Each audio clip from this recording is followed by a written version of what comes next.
What's up mga katrail? Samahan nyo kami ngayon para mag-ikot-ikot sa Riyadh pero hindi tayo gagamit ng sasakyan. Susubukan natin yung bagong transportation dito sa Riyadh, yung tinatawag na Riyadh Metro.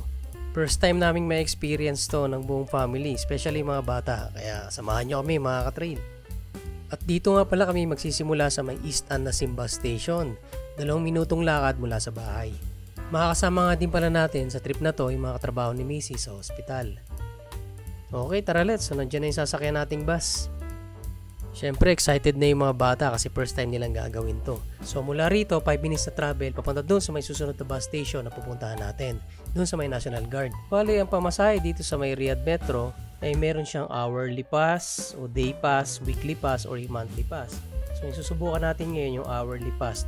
So meron siyang 4 riyals every 2 hours. Mapa-train man yan or bus.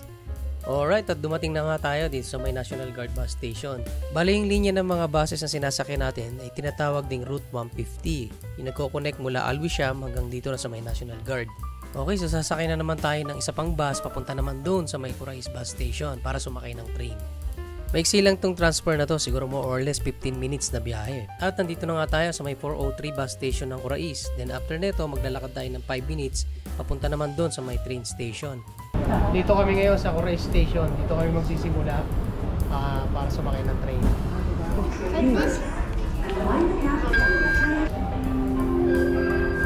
So ito tayong station na to. Okay.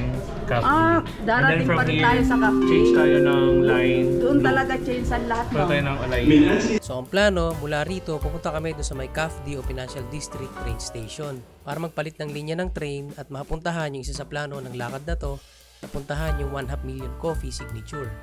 Para nga pala sa hindi pa nakakaalam, ito yung coffee shop na nagper-personalize na pwede mong i-print yung pangalan mo mismo doon sa may mug.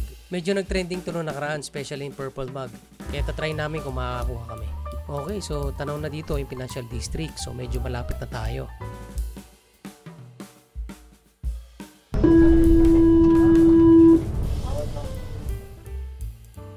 At dumating na nga tayo dito sa may Financial District. So lilipat tayo doon sa kabilang linya, yung tinatawag na Blue Lane, para puntahan yung 1/2 million. Wow, it's so nice! Isa talaga sa pinakamagandang train station dito sa Riyadh, itong Financial District. Eto nga at pasakay na tayo dito sa may linya ng Blue Lane na papuntang Uleya. Pagkatapos, bababa tayo sa may Al Habib Station. So, exit na kami. Hindi namin ini-expect na medyo mahaba-haba pala yung lalakarin namin papunta doon sa may 1/2 million. Hindi rin kami sure kung meron bang bus na dumadaan dito papunta ron. Kaya wala kaming choice, kailangan namin lakarin. Yan, tsaka kami pupunta sa 1/2 million. Sa haba-haba ng aming nilakad, siguro meron din 2 kilometers. At pagdating nga namin, napakahaba na ng pila. Hindi lang sa labas, pati dun sa loob, napakahaba rin. Ganon siguro talaga kasi medyo trending pa tong coffee shop na to dahil dun sa kanilang purple mug. And then ito po yung mga service niya. At napakamalas nga namin kasi ubos na raw yung kanilang purple mug. Pero okay lang yan, masarap naman yung kape nila eh. After nga naming mag 1/2 million dahil nga walang bus station na malapit dito o hindi namin alam kung meron ba, nag-Uber na lang kami papunta ron sa next destination namin, doon sa may King Fahd National Library para paglaruin yung mga bata. Medyo napagod na sila sa lakad na to at medyo boring na kaya time naman nila para makapag-enjoy sila. After nga namin dito sa may National Library, dumiretso na kami dito sa may Sulaimania para kumain dito sa sikat na Al-Bukhari restaurant. Bali yung specialty nila rito ay lamb spare ribs. Try nyo to mga katrail. Hanggang dito na lang. Salamat sa pagsama.